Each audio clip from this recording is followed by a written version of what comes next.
Thank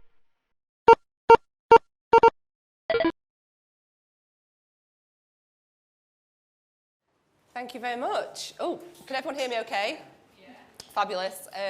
Hi, it's really great to see people in real life. I actually can't, it's not really sunk in yet. And I've really enjoyed the talks today, so hopefully you guys have as well. So yeah, my name's Sarah. I'm Head of Experience Design at LEEDS 2023, Year of Culture. So LEEDS 2023 is an unofficial year of culture, but we are kind of doing it anyway when we got booted out as a result of the B word that we shall not mention in this room. So yeah, it's a really great organisation. We are independent, funded by a variety of sources, and we're putting on a fantastic year of culture in the year 2023, in and around Leeds. So a little plug, if you are in and around Leeds in 2023, come on down or up. Also, I am hiring. So I'm just going to get that in there right now. So I am looking for a digital product owner and a service designer. So hit me up if you want to chat. Got that out of the way now, a bit awkward, so I'll kind of move on. So my background is marketing, communications and PR, and then I morphed into digital transformation, which I'll come on to. So before this gig, I was working with Joseph Rowntree Foundation, heading up their design team, and also DWP and Leeds University Union, amongst other gigs. So, how did you wind up working in organisational design? Loads of people basically asked me this question.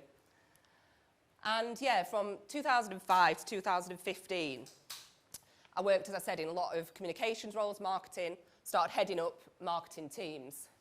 And in around 2015, I noticed that my team was becoming kind of like more and more frustrated.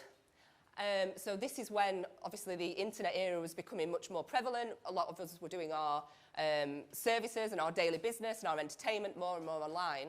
And this directly correlated with my team becoming quite frustrated in their roles. So at that time, I was heading up kind of channel shift. So we were shifting all our communications, obviously, to more digital first, doing a lot more insight-driven communications. So I had what I like to call the kind of the wow moment. So it occurred to me, okay, so I'm leading a team here in a digital space, but we're operating in an organisation that's not yet in a digital space, and the two were very much jarring up against each other. So things like claiming your expenses, or booking annual leave, or doing kind of these, what should be kind of quick tasks, were kind of really, really frustrating my team. And this links obviously back to Sharon and Hannah's talk earlier. There's quite a lot of links between the talks today, which is great to see. So this wow moment for me was very much kind of a way of working. I could see that my team were kind of wanting to work in a different way, because that's what not only they were used to as kind of consumers and citizens, but also what they were used to in terms of the kind of channels and things that I was asking from them. And to be honest, those kind of frustrations became a distraction.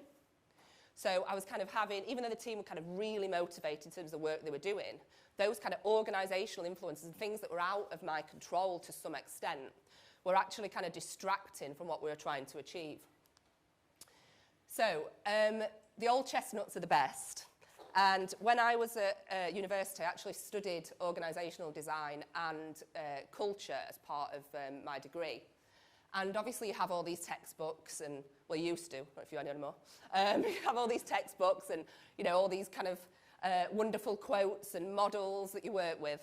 And one of them, which will be, you know, absolutely familiar to you all, is the old Drucker quote that culture will eat strategy for breakfast.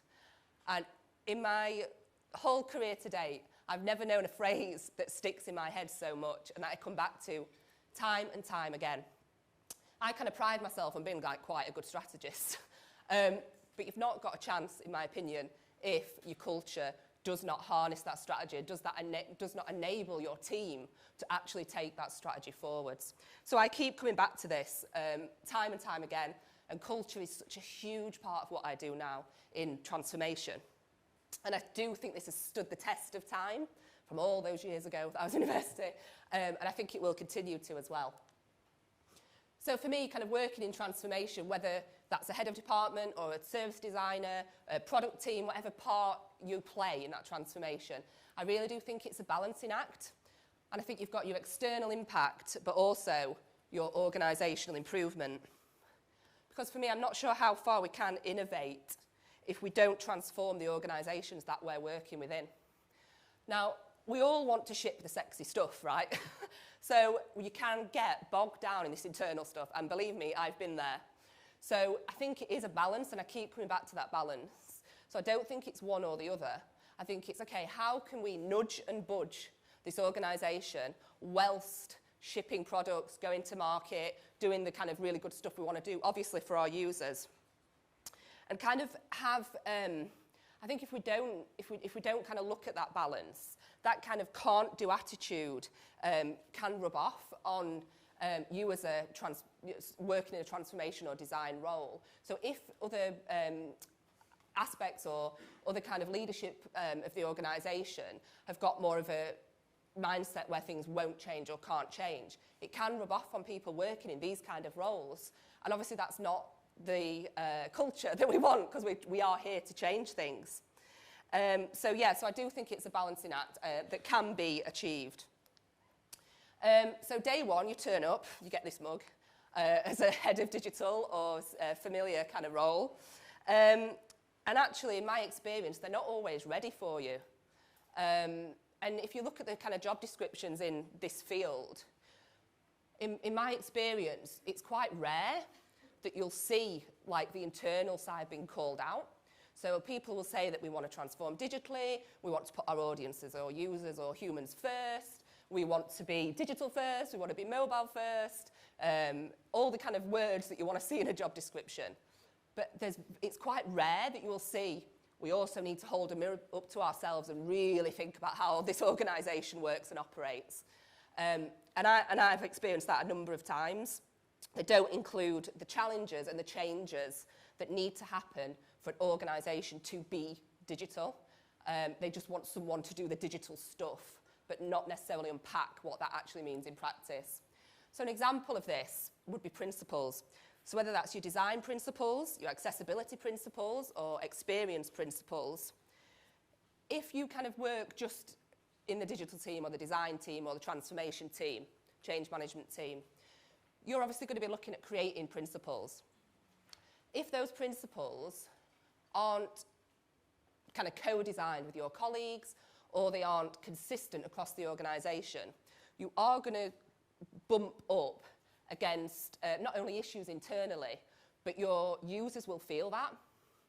So if you've got principles that are operating in one part of the organisation but not another, and as another speaker said earlier, every team can procure IT now or software now, that's going to cause not just an issue internally for things like whether you need to integrate software, etc., multiple platforms and systems that you're using, but actually it's really bad for accessibility and it's really bad for your user because they get used to one way of working and then they're booted to another way of working, and we all know that that's poor practice. So it absolutely can manifest and demonstrate itself in front of your user. Same with standards, so accessibility standards or data standards. Again, like we want to create what we want to create and we want to do that holistically and work with colleagues across the organisation. But if those standards aren't being met or aren't being adopted across other parts of the organisation, you will again come up against problems. And again, your user is very likely to see that. And experience. So people in our field and everyone, like exactly as Sharon and Hannah were saying, we all know what bad looks like because we all have good before we walk through the office door, if that's still a thing, before we log on. So we all know what good looks like. We all know what bad looks like. So we have to kind of really kind of champion bringing that experience mentality into the organisation. And so often I see people within organisations who are just trying to find a route through, and actually they work around problems within the organisation. And obviously that is not great for morale, but also that's a lot of time and money that we're spending as organisations. I predominantly work for social change organisations, change that are trying to do good things in the world, and pouring money down the drain is not a great thing when you're trying to make an impact in any sense, of course. And I think a really important point on this is, if we're not valuing that experience internally, how can we expect people to value it externally? So if we're kind of seeing, again, coming back to standards and things, if we're saying, you know, we need to look at that because it didn't quite meet the standards, you know, our teams can pull us up and say, you want to talk about standards? It took me an hour to book a holiday day. You know, these things do happen, and it is kind of legitimate currency that teams can use. So my favourite word, culture, which I talk about a lot, and I think it's absolutely critical in our transformation work. So the origins of culture actually come from French and Latin, and it's about cultivating, caring, and tending for land so that crops can grow. And now we might think of culture as a particular organisation or group that exists, that has shared ideas, customs, and social behaviours. And if we think about what influences us in our culture, it's media, it's TV, it's friends, it's family, it's education, it's the food we eat, it's how we socialise, etc. All those influences are exactly the same inside an organisation. So you're influenced by a film on Netflix, you'll be influenced by your induction video when you enter that organisation. Our minds will work exactly in the same way, and those little cues that you pick up inside your organisation are the same as the little cues that you pick up externally. So I think culture is absolutely critical to enabling a really successful transformation and a really great user experience. I think going back to that origins of the word, we want to create a culture where people can flourish. And that sounds obvious. We're like, you know, who doesn't get behind that? Who goes, oh, I'm not bothered about that, actually. Like, of course, we want people to flourish, but there's lots of examples where it can go wrong, which I'll touch upon. So I said I kind of tend to work for organisations with kind of social purpose at their heart. And what I've seen time and time again is that the world has changed around us. Well, we've been trying to change the world.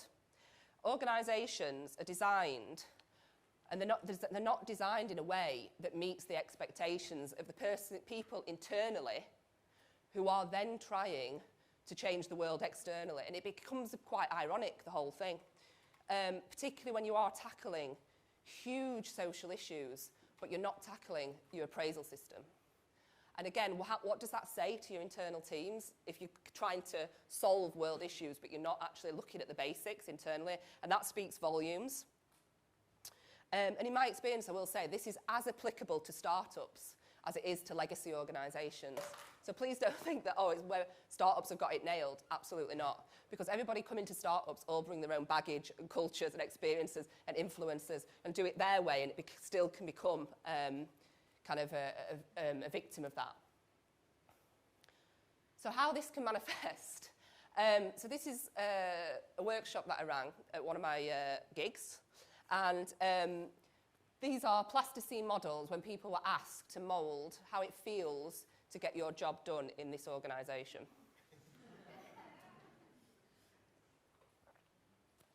Probably doesn't take much explanation, which is the beauty of a tool like this. You know, so I was able to give this to the CEO directly and have a little chat about it. And as you can see, we've got snails with snails would be powerful enough, but we've actually got a broken line between the snails, just for extra emphasis. And then we've got, a tortoise or a turtle up there. We've got a clock indicating kind of speed or lack thereof. And actually, the green kind of splodge above the clock is a desk that someone feels has just been crushed. So that's a nice, strong metaphor for you there. So not only is this kind of a really great communication tool, because I'm able to show that to the CEO, and it kind of quite obvious what that means, but it's the kind of things that I'm talking about. And these are people that you then want to give the absolute best service to your users when that's how they feel, really. And imagine if we could lift all that stuff, how good your service could actually be. Yeah. So this is what that results in, of course, is roadblocks. And there's only kind of so many of those you can jump over. And they are really, really kind of practical roadblocks that stop people doing their job. So one example I've got here, and so one of my old places, they hired the first ever graphic designer. And when that person arrived in post, there was no Mac. No Mac. And they said, can I have a Mac? Where's my Mac? I'm a bit confused. And they said, oh, we don't do Macs.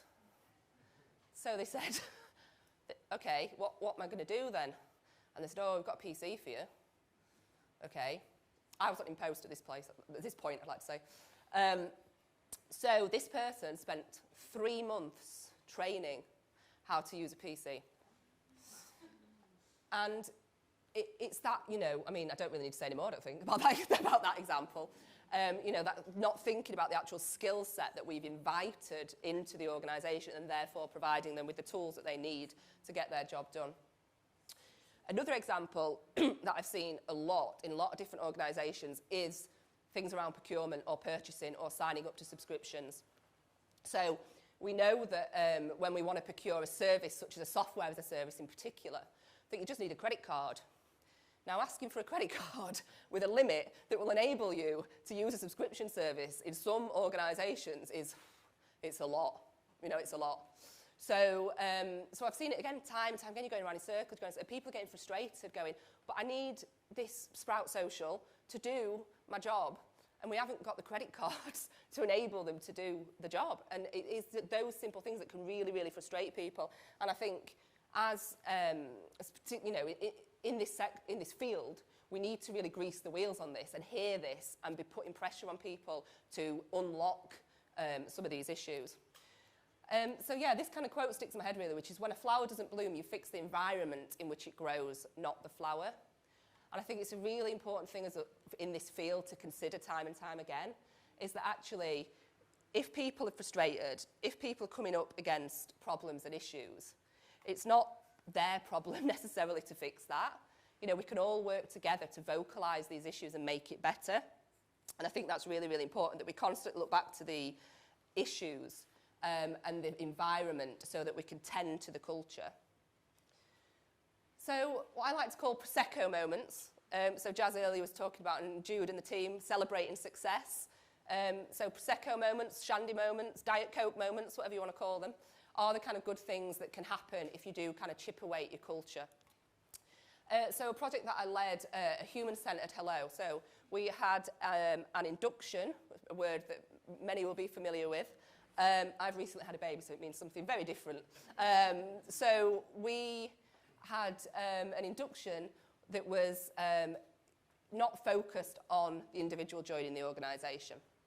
It was very much about kind of get them through the door and show them the policies and procedures that they have to adhere to as employee of this organisation.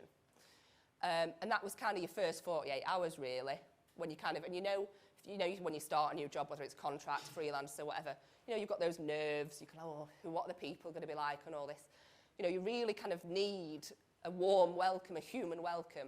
But often, and I've seen, this isn't just a one-off incident, I've seen that people's inductions are very much kind of read these policies and then come back to me when you've kind of ticked your health and safety training and everything.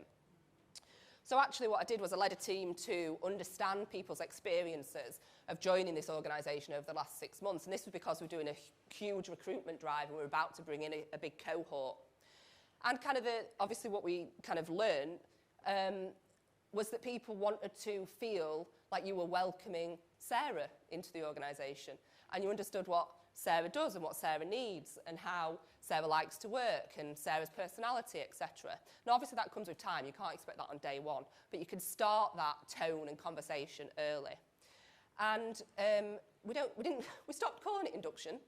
We started calling it welcome. Just that subtle difference from understanding, okay, we actually are welcoming this person into our organisation, into our culture, into our kind of family.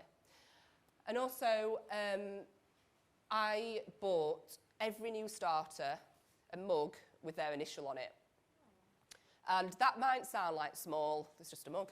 But actually, the initial thing is very important, though, I would say.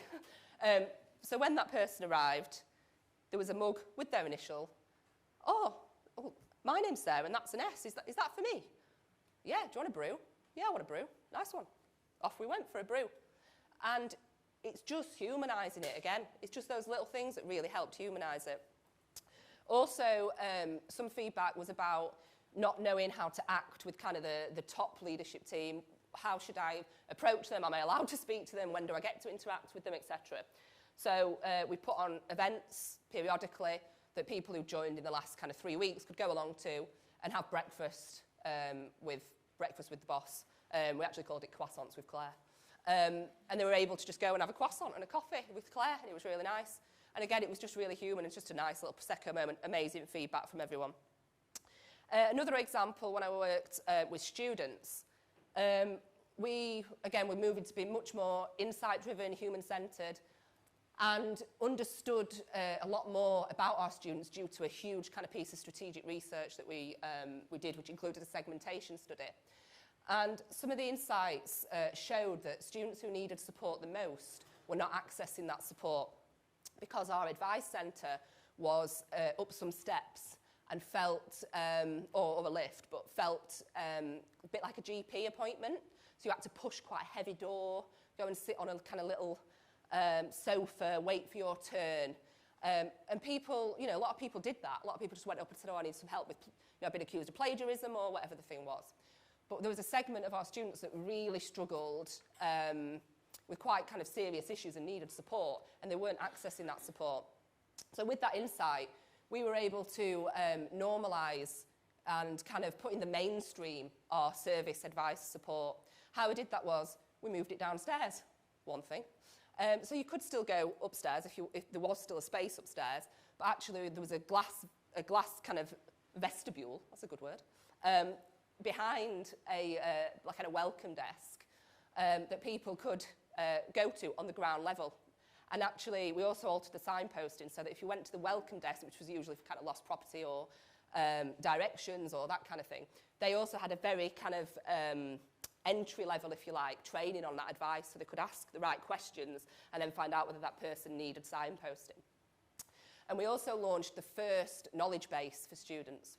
So students were actually able to look through a knowledge base for any kind of support that they needed. And that could range from, I've lost my umbrella, to, I think I'm going to leave uni. And kind of, again, like level, everyone needs a bit of help and support. There's no student who doesn't go, oh, I just need some help today. At what level? And actually putting all that in one place in a knowledge base took away the I need advice kind of label. And then another kind of Prosecco moment for me has been kind of agile pop-ups. And what I mean by that is just the last team talked about it in terms of building a community, and that can really nudge and budge a culture. So doing your kind of show and tells, doing your stand-ups in the open. And one story that I had was I spoke at a management meeting about the 3 Ls. So those who aren't familiar with that, it's a retrospective tool, what you've lacked, learnt and liked during a sprint, or it could be a project or an event or whatever. And I spoke about this management meeting, and there were no pressure for anyone to do it. I was just sharing like a tip. And then a few weeks later, I went into finance office, probably because I was late with my expenses or like begging for forgiveness in some manner. And I looked up on the wall, and the 3 Ls were there. And I was just going, huh? Oh. And they said, oh, yeah, we loved it. We've been doing it ever since. And I was like, brilliant. So, you know, I never said, oh, let me know if you do it or anything. And they were just loving it and said, yeah, it's been a really great tool. And I kind of like skipped out the office thinking, well, that's great. And it's another little kind of nudge and budge. And I think it is those agile little pop-ups that you can share. So in terms of what we kind of can do in, you know, our field and our profession, what can we do to support a culture shift that will enable a better user experience? One of the things that I come back to time and time again is organisational values. So who's got organisational values? Show of hands. Not quite a few people. Maybe half. Some are like going, oh, I'm not sure, maybe a couple. So yeah, a lot of organisations now have organisational values, which are hopefully / usually, or the other way around, co-designed with teams. So what values do you want as an organisation? And they go into your strategic plan. And a bit like a strategy, kind of I was saying before, you know, what good are those values going to do if we're not actually using them in our vocabulary on a daily basis, a weekly basis, a monthly basis? And if one of your values is, we are bold, and you're seeing things in that organisation that people are kind of not able to act on that, so they're not making kind of bold decisions, then that is our role to connect those dots and say, but this is our value up here. So like, can we talk about it as a value? Because if I want to connect to this value, and if I want this value to mean something to me, and ultimately I want to be part of this community that believes in these values, then how do we make that real? And how do we use that as our currency in an organisation, our superpower? And I think if values are, you know, if they're meant for anything, that is kind of what they're meant for. They're to bring people together around a shared value and belief. But then what does that look like? And again, in organisations, you see a lot of behaviours, again, like what are the behaviours that go to these values? And that's great, that's all brilliant. But I really think we need to say, but okay, if this thing doesn't work for me and I keep doing it and I keep telling you it's just not working for me, I don't feel like we're using that value, and I don't feel like I'm connecting to that value. And it can just shift the conversation, but in a helpful way. And I don't think that's about being, you know, challenging in a negative way. I think that's been, you know, positively challenging and saying, let's make this better together, because what the values are one of the reasons that I'm here. And yeah, I think, though, people want to help people, don't we? We all want to help people. And like, the Prosecco moments are all about helping people. And when you've helped someone, you feel good and they feel good, and it's a better day in the office.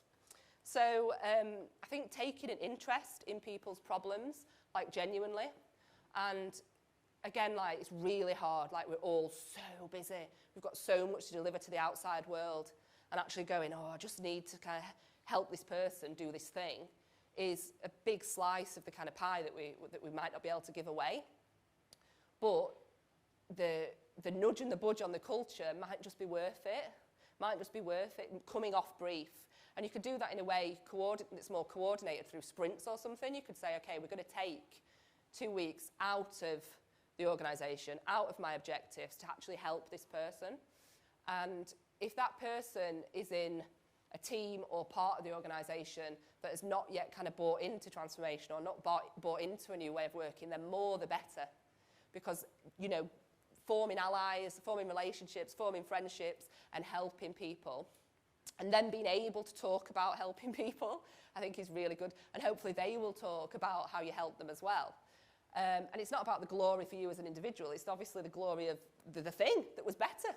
And someone saved time or money or feels better about it, or it's just easier. And that's all good stuff. And also just sharing little small wins. So, you know, you don't have to, it can just, I think, like, there's a lot out there obviously about agile communications and how we can just kind of relax a bit when it comes to communicating. And the amount of time that so many of us, don't look at that, it's not finished. No, I haven't finished writing it yet. It's not right, it's not ready. And I think let's just communicate a little bit more frequently, and a little bit kind of more casually, and share these small wins. And alongside sharing wins is, of course, sharing mistakes. And a lot of organisations really actively ask you to share mistakes so that other people don't make them. So really kind of think about, when you've made a mistake, how might we ensure that someone else doesn't make that mistake? And that's not about you know, highlighting a failure of yours. It's about, again, for the good of the organisation. Also, kind of incubator projects can work really well. So if you're kind of doing innovation labs, that kind of thing, you've got a product to ship, or you've got a service that you're working on, working out loud as much as possible on that, and showing that can just help to nudge that culture. So like the 3Ls example, someone just picked that up in an organisation, started doing it, and that was really great, and that can happen. And then, of course, there's the Trojan horse. So, okay, what is the big thing that we all want to work on and get people around to demonstrate transformation in action? And that can be really powerful as well. And then, yeah, drop the C-bomb. So how might we incorporate culture into our ways of working? So how might you talk about culture more? How might you use the word more? How might you normalise culture, own it? The thing is, like, we are the organisation. The organisation's not a logo or the CEO. Or people say, oh, no, this organisation can't do that. But we are the organisation. There's no one else. Like, we are the organisations. So how might you talk about culture more in one-to-ones, in show and tells? How might you reflect on what you've done in that sprint or in that project, and what impact that might have on your culture, either negatively or positively? And just talk about it more. Just talk about culture more is what I would encourage. Because I think that going back to that kind of balancing act, it's not that your job is suddenly going to be kind of head of culture. But I think we are all head of culture. I think like in the roles that we do, the things that we see, we are able to influence and we are able to nudge and budge. And I do think, yeah, organisations that have transformed their cultures in response to the internet era will provide a better service inside and out. And in a way, I'm kind of like, how could they not? Like, when you kind of see that, I'm like, it is, you know, going back to what a lot of the talks have said today, this is why it's my passion and profession now to work with that balance, is how might I deliver great things for users whilst also improving an organisation for the users within that organisation. So that's me, they're my thoughts.